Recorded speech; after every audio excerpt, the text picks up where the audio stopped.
this video, I'm going to break down exactly how to add payments into your app if you're building with AI coding tools. I'm going to take you through the 3 key things to set up payments, including where in your application to actually add payments, some common pricing strategies that startups use, as well as to give you a prompt framework that you can use to get your AI coding tool to actually add payments into your app. If you don't know me, my name is Chris, and for the last 15 years, I've been designing apps and advising startups on product and design. And if you want to see more stuff like this in your feed, just click like and subscribe down below before we get into the video. And with that said, let's help you set up payments in your app.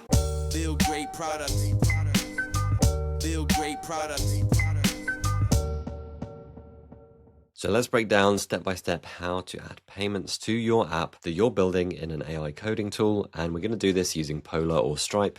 And these are kind of the 2 biggest options, I would say, for adding payments into your app. Stripe is the most commonly used one, and that is going to be probably the one that is maybe a little bit more straightforward to set up. But I would actually recommend going with Polar. And if you don't know what Polar is, then go to polar.sh to check it out. But Polar is basically like Stripe, but they're a merchant of record, which means that they handle tax. So all of your international customers for your app, you're not going to have to worry about figuring out what the tax is for them, basically. And this video is absolutely not sponsored. I just use Polar for all of my applications, and I know a lot of people who rely on Polar for their software businesses, and so I would highly recommend looking at Polar. If you're just thinking about, well, I'm obviously going to use Stripe, then Polar is also a great option to check out as well. And first here, I want to break down, so we're going to go over 3 things here, basically. The user journey and where payments fit in your app user journey, and how you might kind of add in different messages for people to upgrade, to kind of get them to upgrade their account in your app so that they can actually start paying for your app. We're going to go over basically different ways, different common strategies and ways to charge in your app that a lot of startups tend to use, so that you can see kind of the best practices and what different patterns that you can use to charge people in your app if you're trying to figure out, well, do I do a subscription? Do I do a one-off payment? How do I actually do that? We're going to answer those questions, and then I'm going to give you an actual prompt that you can just take and put into your AI coding tool to start to add payments into your app and tweak it to whatever you need and whatever your payment kind of strategy and setup is.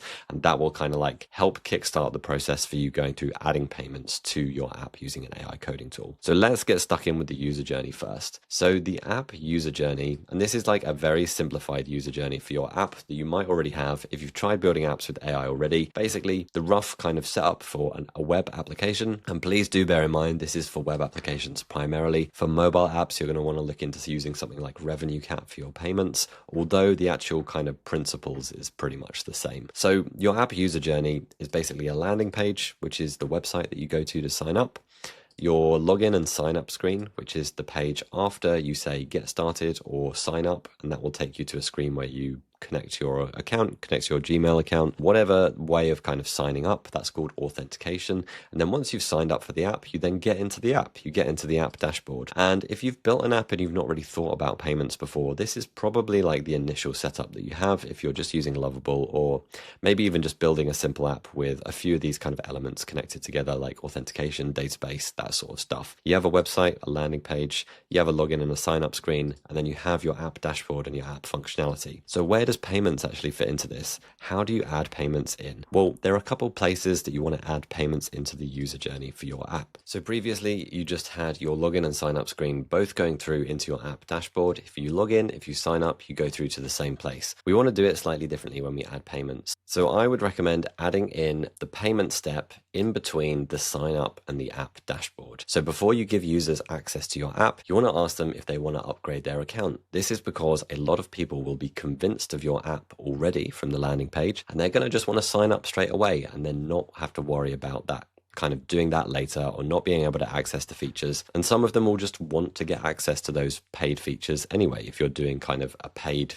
feature kind of gate on any of your features. And I'll talk a little bit about that later, so you don't have to worry about that. And then the other route that we want to do here is the login route. So if I'm logging in and I've already got an existing subscription, or maybe I'm on a free account, we want to do a slightly different method here, basically. So the 2 routes here are going to be, if I sign up, we're going to show either an upgrade pop-up or page to the user after they sign up. So I click on the landing page, I click get started, see the sign up screen, I create my account, and then I go to the upgrade page, and that will say, do you want to upgrade your your account, or do you want to pay for a subscription? Or give me a few different options for what type of subscription that I want to go for. I then choose the option that I want to go for, go through to the checkout, which would be in Stripe or Polar, and then I would come back to the app afterwards and I'd be able to access all of my functionality basically based on the plan that I had chosen. Now, you might be wondering, well, how do you actually do that? How do you give certain users some functionality and certain users other functionality? Well, this is tied to subscription status, and this is what we do when users log in as well. So subscription status is basically a stored piece of information against your users, either in your database or against the user account in your authentication tool or in your payments tool. And often they're synchronized between all three of those in the same and kind of updated at the same time using webhooks or APIs. And I'll get into that a little bit later as well. But basically, every time the user signs up and goes through the checkout, or every time the user logs into the app, what we're going to want to do is we're going to want to check the subscription status, and we're going to do this with a webhook or an API. And it doesn't matter if you know like how to do this or not. We're going to get the AI coding tool to guide us through all of these steps as we're doing it. It's going to take us through it. It's going to tell us exactly what we need to do in each of these tools, whether you're using Polar or Stripe. It's going to be super, super easy. The other thing that we need to do here is from your app, if you're giving users the option of having a free account or a free trial, we want to give them a way to upgrade their account once they're inside the app as well. So we need some sort of a button or some way of the user accessing this upgrade your account message. And also, I'm going to add in one more thing here that we need to make sure that we do. We also need to have access to the customer portal, which is in Stripe or Polar. Basically, access customer portal, which would be a link from a profile menu or something like that, which basically has like manage subscription. And that will take the user to be able to manage their subscription, cancel their subscription, upgrade their subscription, all of those kind of options.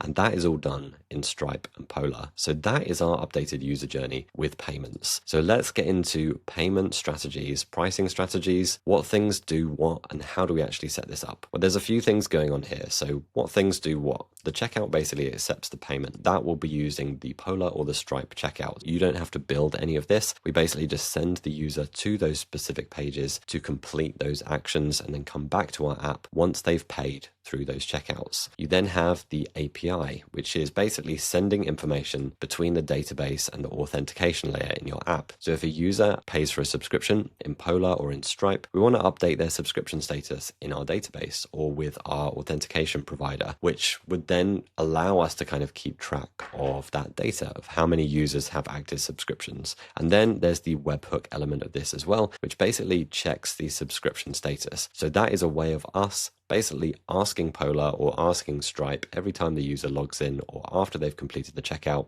by the way, does this user have a paying subscription? Should I give them access to the paid features? And then Polar or Stripe would respond with yes or no, or whatever their status is, and then our app will be able to grant them access to those paid features. In terms of ways to charge and common strategies here, so you can charge a few different ways payments in your app. You can charge either monthly, yearly, lifetime kind of price, or usage-based pricing, which is more for like AI usage, basically. So this is a pricing model that is becoming more and more popular with AI applications where you charge based on the usage of the AI tool, because AI usage kind of costs you depending on how much you use it. So you kind of want to pass that charge onto the customer or kind of mark it up in a way where you're still making money, even if they use the AI features a lot of times. So the simplest one to get started with is monthly. And I would actually recommend, if you're just building something and you want to test it and get initial customers and see if it's going to work, monthly is a really good way to go because it's very simple to set up. It's a low commitment from you, which means if someone pays you, they're only paying for a month. So if you do decide that maybe this isn't something you want to work on, or you want to work on something else, or you decide that you want to kind of shut it down or do something different with it, then those customers are only paying for a month. And so you can kind of wait for your customers to kind of finish their subscription and then kind of end things there. I kind of like to use that as like a low commitment way of kind of testing that people are willing to pay for an app idea because they're only paying for a month. If you launch a product that you're not sure about and you charge people yearly, then you are committing to that for an entire year, which can be a long time if it's not something that you want to actually maintain or continue to build. The other two options here, so lifetime is a really interesting one, but you want to make sure that you're covered for the amount of usage and support that you're going to need to give these people.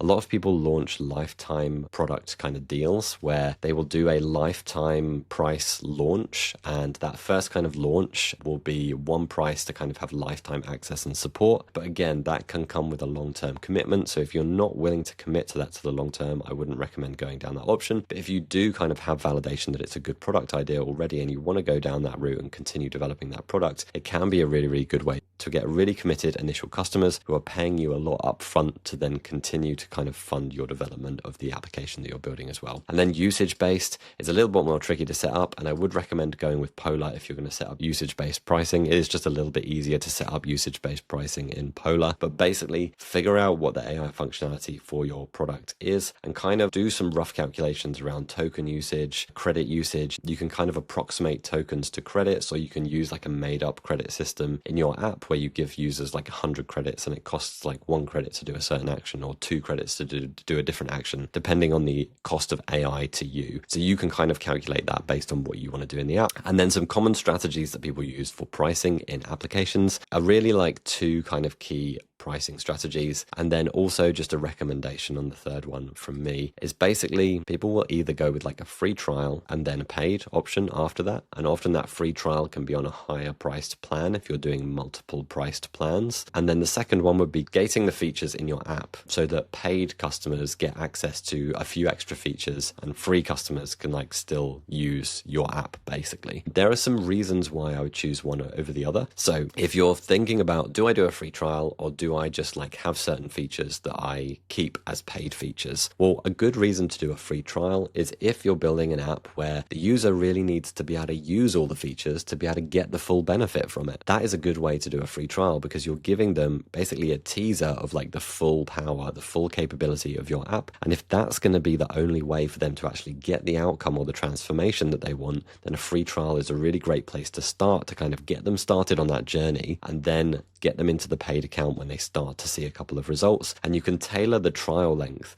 depending on how long you think it's going to take that user to see actual results from using the application that you've built. And then gated paid features, I would do this where there's still a little bit of value in using the free features in your app, but where there is also additional value on top or a different type of value for maybe more like business customers. So if you have like a free account for personal use and then a paid account for business customers, it's a really good way of like gating those specific business features for those business customers on that higher price plan, or pro users versus free users or like hobby users, for example. Another way to do it would be like AI features versus not AI features. So if you have a note-taking app, for example, allow people to use it and create notes, but then only allow paid users to do like the AI analysis or summaries on their notes, for example. Would be a really good way of doing it. And if you're not sure where to start, I would say start with a small number of options, maybe just one pricing plan, just one paid tier. So like just do a monthly option and a free option with some paid features in your app, and then see how people use it. See if people are even willing to pay. You have to remember the first thing that you need to worry about when you're building an application and trying to get paying customers is, will someone pay for it? Not what is the best pricing strategy. All you want to do is see if people are willing to pay for it first, and then you can tweak that pricing strategy over time to get the maximum amount of growth for your app that you've built. And then last thing here, I want to just go through a prompt example and then how to set up Polar and Stripe as you're building. So the prompt example here is broken down into a few different points. First, we're going to basically tell the AI to use Polar or Stripe to my app to charge users to use it, basically to add like payment plans to my app. Then second, we're going to basically give the pricing strategy breakdown. So I want to charge this much per month and I want paid subscribers to have access to these features. And then for free users, show an upgrade message on any gated feature. The next part of the prompt here is we're going to say create an upgrade pop-up after the user signs up to ask them to upgrade to a paid subscription. So this is that first step in the user journey that we went through here, basically asking them to upgrade after they've signed up. And then the next step here that we're going to do in this prompt is basically to say if they choose free, give them access to free features in the app. If they choose to upgrade, take them to the Polar or Stripe checkout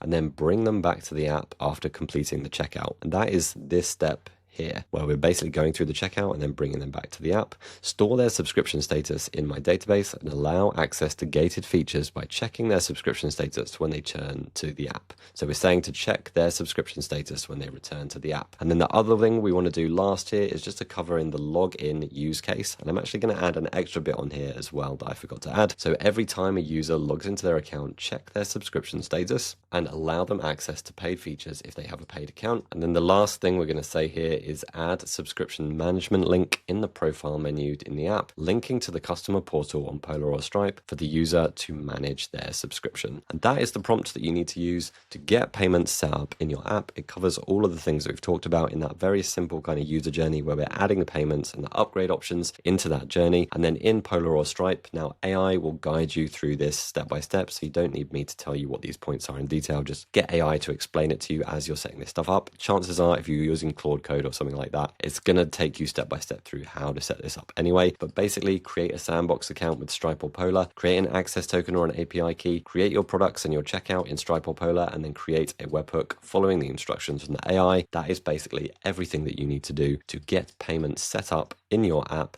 and exactly where you need to put payment options in your app as well. So hopefully this covers everything that you need to know about how to add payments into your app using AI coding tools. It shows you exactly where to add payments in the user journey, so it helps you to think about where you need to add pop-ups, messaging, block certain features, or when you would add a free trial or not use a free trial, and give you an idea of some common pricing strategies that you can use in your application as well. If you do want to copy the prompt to actually start building this in your app, you can copy the prompt from the description down below. And if you are building an app and you want to turn that app into an actual business that can make money, I have a school community helping people do exactly that over at school.com/AI apps, where you can learn how to build your app using AI coding tools, as well as everything else from finding the right idea, building distribution, designing it the right way, and then growing that through proven strategies to get real customers. If you're interested, head over there and check it out. Otherwise, thank you for watching, and I'll see you next time.